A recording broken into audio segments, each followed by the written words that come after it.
नमस्कार दोस्तों, स्वागत है आपका BMJ एकेडमी में। दोस्तों, आज के वीडियो में हम अक्षांश और देशांतर के बारे में पढ़ेंगे। भूगोल को सीखने समझने के लिए अक्षांश और देशांतर की भी अच्छी समझ होनी चाहिए। इसलिए आज के वीडियो में हम अक्षांश और देशांतर के कंसेप्ट्स को अच्छे से समझने की कोशिश करेंगे। इस वीडियो को ध्यान से देखने के बाद आपको इस विषय वस्तु में कोई भी समस्या नहीं होगी। तो आइए दोस्तों, शुरू करते हैं। पहला प्रश्न है, अक्षांश किसे कहते हैं? पृथ्वी पर भूमध्य रेखा के उत्तर या दक्षिण में किसी भी बिंदु पर पृथ्वी के केंद्र से मापी गई कोणीय दूरी को अक्षांश कहते हैं। मान लीजिए ये हमारा पृथ्वी है और इसका ये केंद्र है। यहाँ कलर चेंज कर लेता हूँ मैं, ठीक है। ये केंद्र है और इस केंद्र से एक काल्पनिक रेखा ऐसे गुजर रही है। इसी को कहते हैं भूमध्य रेखा। ये भी एक अक्षांश रेखा है। ये 0 डिग्री अक्षांश रेखा है, ये 0 डिग्री अक्षांश रेखा। तो यहाँ पर ये जो केंद्र बिंदु है उससे पृथ्वी के किसी भी बिंदु पर, ठीक है, किसी भी बिंदु पर अगर एक रेखा खींची जाए केंद्र से, तो जो ये भूमध्य रेखा है उसके सापेक्ष एक एंगल बनेगा, एक कोण बनेगा। इसी कोणीय दूरी को अक्षांश कहा जाता है। अब जैसे मान लीजिए ये 20 डिग्री का कोण बना, तो ये कितना अक्षांश हो जाएगा? ये 20 डिग्री अक्षांश हो जाएगा। मान लीजिए 45 डिग्री बना तो 45 डिग्री अक्षांश हो जाएगा। मान लीजिए 75 डिग्री बना तो 75 डिग्री अक्षांश हो जाएगा। तो इसी तरह से पृथ्वी के केंद्र से पृथ्वी के तल पर किसी भी बिंदु पर केंद्र से जो कोणीय दूरी जो बनती है, जो कोण बनेगा, उसी कोण को अक्षांश कहते हैं। अगला है, अक्षांश रेखाएं क्या हैं? तो भूमध्य रेखा से पृथ्वी के ध्रुव तक स्थित सभी समानांतर काल्पनिक रेखाओं को अक्षांश रेखाएं कहते हैं। जैसे ये पृथ्वी है और ये 0 डिग्री अक्षांश रेखा है जिसे भूमध्य रेखा कहते हैं। ये नॉर्थ पोल है ऊपर, ये ऊपर नॉर्थ पोल है और ये इधर साउथ पोल है। तो इस भूमध्य रेखा के समानांतर जितनी भी रेखाएं, ऐसे काल्पनिक रेखाएं खींची जा सकती हैं, उन्हीं रेखाओं को अक्षांश रेखाएं कहते हैं। भूमध्य रेखा किसे कहते हैं? 0 डिग्री अक्षांश रेखा को विषुवत रेखा या भूमध्य रेखा कहा जाता है। यह पृथ्वी को 2 गोलार्ध में विभाजित करती हैं। 0 डिग्री अक्षांश रेखा है जो पृथ्वी के केंद्र से गुजर रही है ना।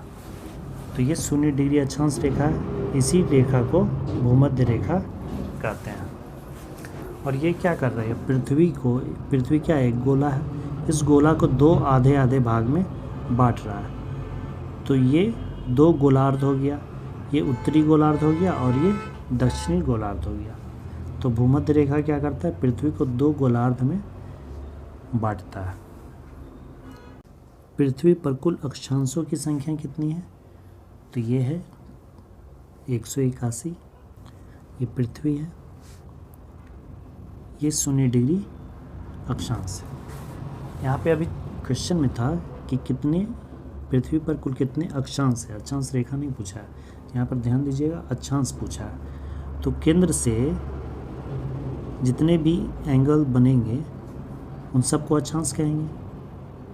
तो यहाँ से ये 0 डिग्री है, यहाँ से 1 2 3 4 इस तरह से कुल यहाँ तक 90 डिग्री अक्षांश बन सकता है, 90 डिग्री। उसी तरह से इधर भी 1 2 3 4 करके यहाँ तक 90 डिग्री अक्षांश यहाँ तक भी बन जाएगा। तो 90 यहाँ, 90 यहाँ, 90 प्लस 90 180 हो गया। और एक है 0 डिग्री अक्षांश, तो 180 प्लस 1 181। तो कुल अक्षांश बिंदुओं की संख्या कितनी हो जाएगी? 181। क्वेश्चन में पूछा गया है अक्षांशों की संख्या, यानी अक्षांश बिंदुओं की संख्या। तो अक्षांशों की संख्या 181 हो जाएगी। अब अगला प्रश्न है कि पृथ्वी पर सभी अक्षांश रेखाओं की कुल संख्या कितनी है? अब यहाँ रेखाओं की बात की जा रही है, तो ये हो जाएगा 179। अब देखिए 179 क्यों हो गया। ये पृथ्वी है, ये 0 डिग्री अक्षांश, और यहाँ से 1 2 3 4 इस तरह से 90 तक जाएगा। उसी तरह से इधर भी 1 2 3 4 ये 90 तक जाएगा, 90 डिग्री 90 डिग्री। तो यहाँ देखिए 90 डिग्री जो है वह तो एक बिंदु है, वहाँ से एक रेखा खींची जाएगी, वहाँ से तो रेखा नहीं खींची जा सकती है क्योंकि सिर्फ एक बिंदु है। इधर भी 90 सिर्फ एक बिंदु है, इधर 89 और इधर 89 जो होगा उसी से ना रेखा खींचा जा सकता है। तो 89 रेखाएं इधर खींची जाएंगी और यहाँ भी 89 89 ऐसे मिलेंगे, और 90 तो एक बिंदु है, उससे तो रेखा बनेगी नहीं, वो तो एक बिंदु है। तो इधर भी 89 तक ऐसे रेखाएं बन सकती हैं। तो 89 रेखाएं ऊपर, 89 रेखाएं इधर दक्षिणी गोलार्ध में और 89 उत्तरी गोलार्ध में, और एक है भूमध्य रेखा। तो 89 + 89 178 और प्लस एक भूमध्य रेखा, तो ये कितना हो जाएगा 179। तो इस तरह से अक्षांश रेखाओं की कुल संख्या कितनी हो जाएगी 179, और अक्षांशों की संख्या कितनी हो जाएगी 181। अब इसी में जो 90 डिग्री है वो 2 बिंदु है, इसमें से 2 घटा लीजिए 179 आ जाएंगे। अगला देखते हैं, 2 अक्षांशों के बीच की दूरी लगभग कितनी होती है। तो ये होती है 111 किलोमीटर। जैसे 0 डिग्री अक्षांश हुआ, इसके ऊपर 1 डिग्री अक्षांश, फिर 2 डिग्री अक्षांश, फिर 3 डिग्री अक्षांश, तो इनके बीच का जो डिस्टेंस है वो 111 किलोमीटर 111 किलोमीटर 111 किलोमीटर सब में होगा। कर्क रेखा किसे कहा जाता है। तो 23.5 डिग्री उत्तरी अक्षांश को कर्क रेखा कहते हैं। ये क्या है 0 डिग्री अक्षांश, या फिर कह सकते हैं विषुवत रेखा या फिर भूमध्य रेखा, इंग्लिश में इक्वेटर। ये इस पृथ्वी को 2 भाग में बांट रहा है, एक उत्तरी गोलार्ध और एक दक्षिणी गोलार्ध। अब यहाँ से ये केंद्र है और यहाँ से 1 2 3 4 करके 90 डिग्री तक ये अक्षांश है। तो 23.5 डिग्री का जो अक्षांश है, 23.5 डिग्री लगभग यहाँ पड़ेगा। तो 23.5 डिग्री का जो अक्षांश है उसी अक्षांश से जब भूमध्य रेखा के समानांतर एक काल्पनिक रेखा खींचेंगे तो ये जो रेखा बनेगी इसे ही कहते हैं कर्क रेखा। यानी कि भूमध्य रेखा के समानांतर एक रेखा जो कि 23.5 डिग्री अक्षांश से खींची गई है उसे कर्क रेखा कहते हैं उत्तरी गोलार्ध में। और यही रेखा अगर दक्षिणी गोलार्ध में 23.5 डिग्री पर खींची जाएगी तो वो क्या कहलाएगी, वो कहलाएगी मकर रेखा। मकर रेखा किसे कहा जाता है। तो 23.5 डिग्री दक्षिणी अक्षांश को मकर रेखा कहा जाता है। अभी बताया मैंने, जैसे भूमध्य रेखा ये 23.5 डिग्री कर्क रेखा हो जाएगा और ये 23.5 डिग्री दक्षिणी गोलार्ध में ये मकर रेखा हो जाएगा। इसे इंग्लिश में ट्रॉपिक ऑफ कैंसर कहते हैं और इसे ट्रॉपिक ऑफ कैप्रिकॉर्न कहते हैं। 0 डिग्री अक्षांश रेखा यानी विषुवत रेखा या कह सकते हैं भूमध्य रेखा, और 0 डिग्री देशांतर रेखा प्रधान मध्याह्न रेखा का मिलन बिंदु कहाँ स्थित है। तो इसका मिलन बिंदु अफ्रीका के पश्चिमी भाग में स्थित गिनी की खाड़ी में है जो कि अटलांटिक महासागर में स्थित है। ये हमारा पृथ्वी है और ये भूमध्य रेखा है, और ये नॉर्थ पोल है और ये ऊपर नीचे, ये ऊपर नॉर्थ पोल है और ये नीचे साउथ पोल है। तो इन ध्रुवों को जो मिलाने वाली रेखाएं हैं, काल्पनिक रेखाएं हैं, इन्हें ही देशांतर रेखा कहा जाता है। ये देशांतर रेखाएं हुआ। तो इसमें से एक रेखा है 0 डिग्री देशांतर, बीचों बीच जो है ये, और ये बीचों बीच क्या है, ये भूमध्य रेखा है। तो इनका जो कट पॉइंट हुआ है यहाँ मिलन बिंदु, उसी के बारे में पूछ रहा है कि ये कहाँ स्थित है। तो ये जो अफ्रीका महाद्वीप है उसी के पश्चिमी तट पर यहाँ गिनी की खाड़ी है, वहीं स्थित है। अगला प्रश्न वही है, देशांतर किसे कहते हैं। तो उत्तरी तथा दक्षिणी ध्रुव को मिलाने वाली काल्पनिक रेखा को देशांतर रेखा कहा जाता है। ये पृथ्वी है, ये हमारा भूमध्य रेखा है 0 डिग्री अक्षांश, और ये नॉर्थ पोल और ये साउथ पोल। तो इन ध्रुवों को जो मिलाने वाली काल्पनिक रेखाएं हैं उन्हें ही कहते हैं देशांतर रेखाएं। अगला प्रश्न है, देशांतर रेखाओं के बीच की दूरी कितनी होती है? अधिकतम दूरी होती है विषुवत रेखा पर 111.3 किलोमीटर तथा ध्रुवों पर न्यूनतम दूरी 0 होती है। अब ऐसा क्यों होता है? ये विषुवत रेखा है, ये नॉर्थ पोल और ये साउथ पोल। यहाँ से ये पॉइंट, यहाँ से इस तरह से ये रेखाएं इस तरह से देशांतर रेखाएं हैं। तो इन रेखाओं को ध्यान से देखिए। ये इधर से शुरुआत तो एक ही पॉइंट से हो रही है, ध्रुवों से। तो ध्रुवों के पास उनके बीच की दूरी क्या होगी? 0 होगी, क्योंकि सबका स्टार्टिंग पॉइंट एक ही है, ध्रुव से ही स्टार्ट हो रहा है। लेकिन ये धीरे धीरे इन दोनों के बीच का दूरी जो है वो धीरे धीरे बढ़ता जा रहा है और सबसे ज़्यादा दूरी हो जाता है जब ये विषुवत रेखा पर आता है। तो सबसे ज़्यादा दूरी विषुवत रेखा पर हो जाएगा तो उस समय 111.3 किलोमीटर दूरी हो जाएगा दो देशांतर रेखाओं के बीच। और जब ध्रुवों के पास आ जाएगा तो वो दोनों बिल्कुल एक पॉइंट पे आ जाते हैं, तो वहाँ पे दोनों के बीच की दूरी क्या हो जाएगी? 0 किलोमीटर। अगला प्रश्न है, प्रधान मध्याह्न रेखा किसे कहते हैं? जिस देशांतर रेखा के सापेक्ष में अन्य देशांतर रेखाओं की गणना की जाती है उसे प्रधान मध्याह्न रेखा कहते हैं। यह रेखा इंग्लैंड में लंदन के पूर्व में ग्रीनविच नामक स्थान से गुजरती है। इसे 0 डिग्री देशांतर भी कहा जाता है। ये हमारा पृथ्वी भूमध्य रेखा, और ये जो 0 डिग्री है उत्तरी ध्रुव से दक्षिणी ध्रुव को मिलाने वाला ये जो रेखा है 0 डिग्री, इसे ही कहते हैं 0 डिग्री देशांतर। इसी 0 डिग्री देशांतर के सापेक्ष में जितने भी देशांतर रेखाएं हैं उनका समय इसी के अनुसार तय होता है। इसे ऐसे समझिए जैसे हमारा पृथ्वी है, ये भूमध्य रेखा है 0 डिग्री अक्षांश है ये, और ये उत्तरी ध्रुव से दक्षिणी ध्रुव को मिलाने वाली ये 0 डिग्री देशांतर रेखा है। तो इसी को प्रधान मध्याह्न रेखा कहते हैं।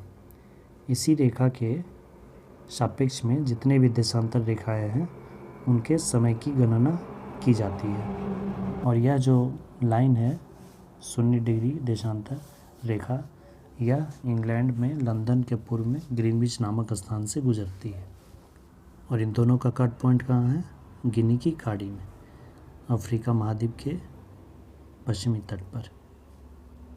पृथ्वी 1 घंटे में कितने डिग्री देशांतर घूम जाती है? तो 1 घंटे में पृथ्वी 15 डिग्री देशांतर घूम जाती है। ये देखिए पृथ्वी जो है वो पूरा क्या है? एक सर्किल है। तो सर्किल का पूरा केंद्र कितना होगा? 360 डिग्री। तो 24 घंटे में 360 डिग्री पूरा चक्कर लगा लेती है पृथ्वी।